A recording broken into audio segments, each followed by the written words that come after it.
Hey guys, gals, and morons. This is a video you need to check out. This is my buddy Todd from Todd Williard. He's from Ellensburg Amp Service. He had a amp repair service where he done a lot of OEM. I mean, this guy's great. I mean, he's real picky. Hey, that's my kind of guy. So y'all know my ass is picky, and that's the reason I send Todd this stuff. He has parts I don't have. Uh, he has the background of these old amps I don't have. This is not the kind of amps that I work on. So he's good at what he does, and this amplifier is brand new. It's very, very old school, guys. This is vintage, vintage, vintage. This is old. I had an issue with it. Basically, as you increase the gain, you would get a kind of a feedback through the speakers. They would start pulsating and moving all over the place when they weren't supposed to. You cut the gain down a little bit and it would play just perfect. This is the one that had the actual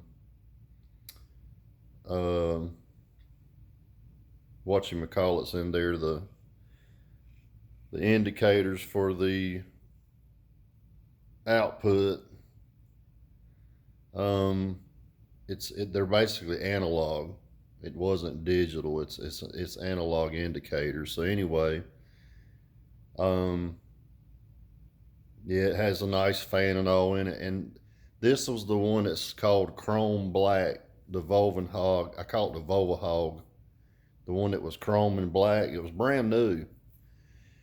And I hooked it up on Carpet Audio Labs along with some other amps that I got that I really wanted to get checked out. And I consider Todd a good buddy, man, because we've never actually met in person ever, but we get along. We talk on the phone. We don't have issues. If I say, man, we'll pay you, he trusts me. I don't.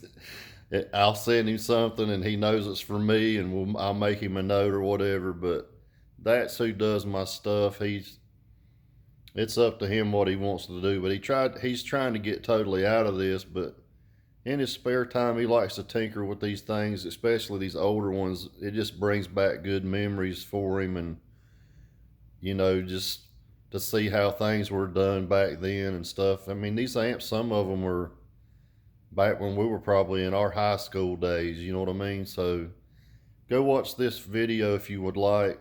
It's interesting. I'll show it to you right here. He'll talk about it right quick. Hello, all my fantastic subscribers. Well, whoever's left. I know that I haven't put a video out in quite some time, only because, well, I closed the business. But that does not mean that my hands are not in amplifiers. Sometimes I'll have a little bit of free time, and I will, look into other people's amplifiers, just as a friendly service to them. Simple. I'm gonna keep this so simple, guys, that anyone can really figure this out. Let me check my phone. Oh, that's better. Hey, my coffee up. So Dandy Fluke. So this is all I really have set up right now. Just a meter amplifier. This is a Wolfenhag 2-channel amplifier from Nolan, from D's Nuts. He's a great guy, fantastic person, great personality, love the guy. But I'm checking over this amp for him, and his note to me stated that it would go into clip. It would clip something with the gain. As he turned the gain up, I think he said it would go into clipping or protection or whatever it may be. But the primary information that helped me, or that I use to diagnose amplifiers quickly, is what is the current situation of the amplifier? What is it doing? And that 9 times out of 10 will tell you exactly where to go in the amplifier. If No, I ain't gonna show you all of Todd's video, but that you can watch it because he posted this video. Todd's a good dude, and this will help you.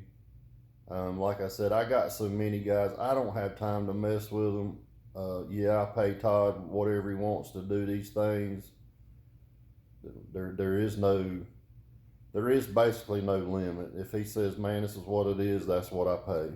So, I mean, he's a great guy. But here you go. You can check it out. Ellensburg Amplifier Repair.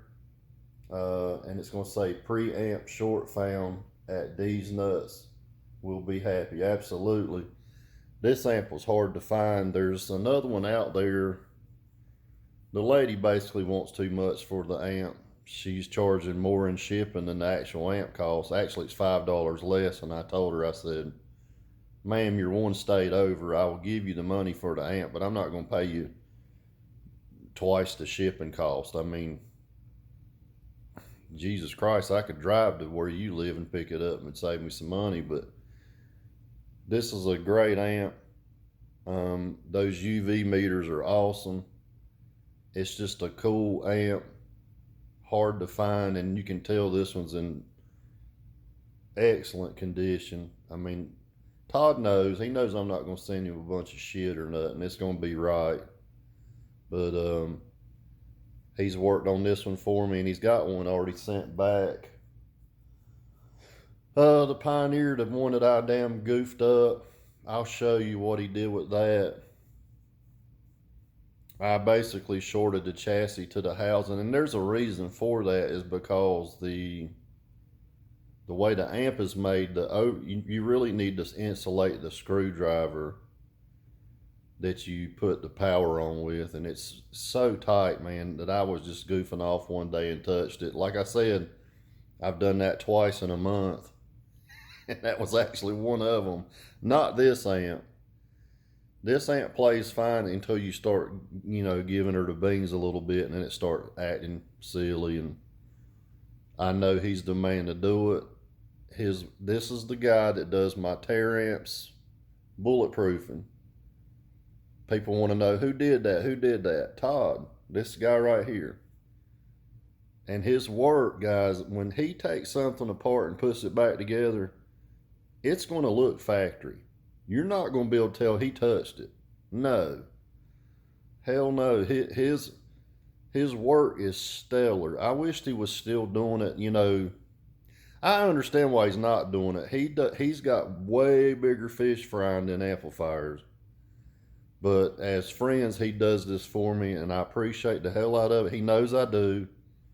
And that's why I said, man, I'll pay you whatever. And I pay a lot of shipping, guys, to get this to. He's in Washington State, and I'm in North Carolina. I think his plan is still coming to Kansas. He's supposed to come to Kansas sometime soon. I can't wait. He'll be a lot closer, and maybe we can get up and visit sometime and shoot the shit or whatever. Kansas is a hell of a lot closer than Washington State. But go check out the video, guys. That's the video right there. You can go to Eberg Amplifier Repair. And like I said, he was doing videos on all kinds of stuff. He was a OEM repairman for Roofless, Gately. He's worked on Surge. He's worked on, oh my God, just about every kind of amp you can think of. He's really good at what he does. So you guys go check it out, man, if you're interested in this kind of stuff. And he actually shows what the deal was with this one here, which I have never opened this amp up. No, it was brand new. I've never opened it up, never looked inside of it, nothing. I wanted someone that knows this stuff like the back of his hand looking at this kind of equipment, because this is vintage equipment. This is not cheap equipment. No, this is very expensive. So I wanted him to look at it to make sure it's right, and me not goof nothing up just because I'm being stupid, not knowing what I'm pulling apart. Most of the amps that are, I don't know, 2,000 and above, I don't have a problem with, but These are like in the early 90s, some of these are. These are old amps, but he'll tell you that in the video that this is hand soldered, and that was the actual issue. He'll show you how to check it, and it's basically a great lesson. Taught me something. But I don't run across these much any. I mean, this is very rare to find this kind of amp. Like I said, I know where there's one more at, and I've never seen another one for sale. No, not like that. You guys take care and have a great day. Go check out the video. Uh, eBird Amplifier Repair. Take care. See you. Thank you, Todd. Appreciate it, bud.